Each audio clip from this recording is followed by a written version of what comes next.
Welcome once again to our Parsha video, and as you can see, I have the privilege of once again doing the Parsha video at the Kotel, and Yetz Hashem will be sending it out in time for Shabbos.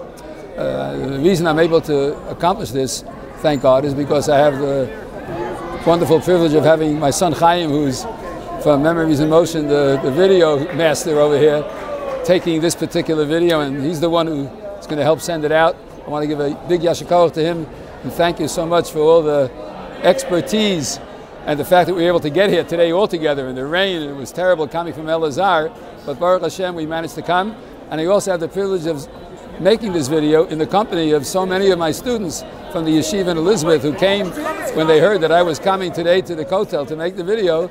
So they said, okay, we're going to come, and they came in order to participate in the Parsha video and to learn some Torah. In the Parsha this week, we find that Hashem commands Moshe to tell Bnei Yisrael that I'm taking you out of Mitzrayim. The Pasuk says, Vayedaber Moshe Kein el Bnei Yisrael. Moshe said this and spoke to Bnei Yisrael, V'lo shomu el Moshe. But they didn't listen to Moshe, and the reason they didn't listen, the Pasuk says, is Mikotzer Ruach Umei Avodah Kasha. And that's why they didn't listen. The whole thing is repeated again a little bit later on, in which the Pasuk repeats the entire section, and the Pasuk says as follows, Vayedaber Hashem el Moshe v'el Aaron. Hashem spoke to Moshe and Aaron, Vayitzaveim el Bnei Yisrael, and he commanded them to the Bnei Yisrael, v'el Paro melech Mitzrayim, and to Paro, the king of Mitzrayim, lahotzi es Bnei Yisrael me'eretz Mitzrayim, to take the Bnei Yisrael out of the land of Egypt. Now, if you listen carefully to that pasuk, you'll see that there are a few words that would seem to be superfluous. After all, why does Moshe and Aaron have to command the Bnei Yisrael lahotzi as Bnei Yisrael me'eretz Mitzrayim? I understand he's got to tell Paro lahotzi as Bnei Yisrael me'eretz Mitzrayim, but why does he have to command Bnei Yisrael to go out of Mitzrayim? So the Kedushas Levi offers a very beautiful interpretation. He says that Hashem's giving a commandment that is so easy to do. It's so obvious that Klal Yisrael would want to go out of Mitzrayim, but he's making it into a tzivui in order to give them reward, because the reward of listening to the tzivui gives a nachas ruach, a certain desirable enjoyment to HaKadosh Baruch Hu himself, kiviyachol, as if to say, as we said just in the Daf Yomi, which says the famous statement about Rabbi Yochanan when he would finish learning a section of the Torah, Iyov in particular, it says, Loses nar chas ruach liyotzro, because the learning gives a certain enjoyment to HaKadosh Baruch Hu. That's the Kedushas Levi's interpretation. I'd like to offer Lefi Aniyas Dati a little bit of my own opinion on this. The Pasuk is saying that Hashem is commanding the Bnei Yisrael to go out of Mitzrayim. Why does he need to command the Bnei Yisrael to go out of Mitzrayim? But if we think about it, we know that when it came time to go, only 1/5 left Mitzrayim. You look at Parshas Beshalach, it says, V'chamushim olu Bnei Yisrael me'eretz Mitzrayim. Only 1/5 of the Bnei Yisrael went out because the others didn't want to go. They wanted to stay. They were Golus mentality. They couldn't get out of what they were, and really they should have been desirous of going out, but they didn't want to leave.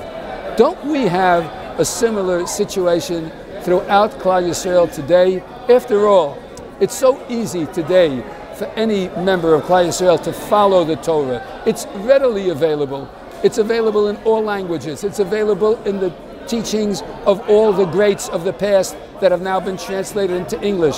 It's available into all the halacha shiurim and all the mishnaya shiurim and all the gemara shiurim and all the classes that are given by rabbis all over the entire world.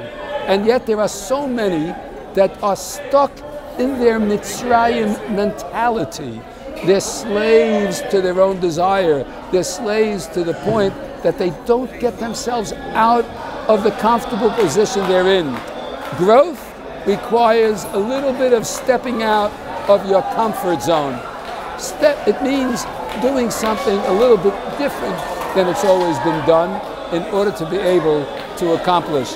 And doesn't that include also the concept of keeping in mind that each and every one of us should desire to go and live in Eretz Yisrael? And if we can't live yet, to at least plan for the day when one day we'll be able to make it a feature of our lives. I'd love to go. Maybe I can't, but I'd love to. I want to, because I want to be able to get myself out of the Galus. Maybe that's why HaKadosh Baruch Hu had to say to Moshe, "Vayitzavim el bnei Yisrael." You have to command them, because they're not going to want to go, because they have to take themselves out of Mitzrayim. We have to take Egypt out of the Jews. We managed, Moshe and Aaron managed to take Klal Yisrael out of Mitzrayim, but now we have to make sure that we take Mitzrayim out of ourselves. I think if we think about that on Parshas Vaera, we'll be able to plan for the future. And the reading of this week's Sedra and bringing about of a new Chodesh will help us realize our dream and our hopes to be able to see the building of the Binyan Beis HaMikdash. Not just the Kotel that's in back of me, not just all the people who have come here to hear and daven mincha, not all the bar mitzvahs and all the simchas, but to be able to become part of the eventual rebuilding of the Beis HaMikdash b'mheira v'yameinu. My best wishes for a Shabbat Shalom u'Mevarach, a good Shabbos, and when you, Yetz Hashem, see the video and you think to yourself, I've got to grow a little bit too, let's hope that it has an effect and Klal Yisrael is able to accomplish what we set out to do. Have a wonderful Shabbos.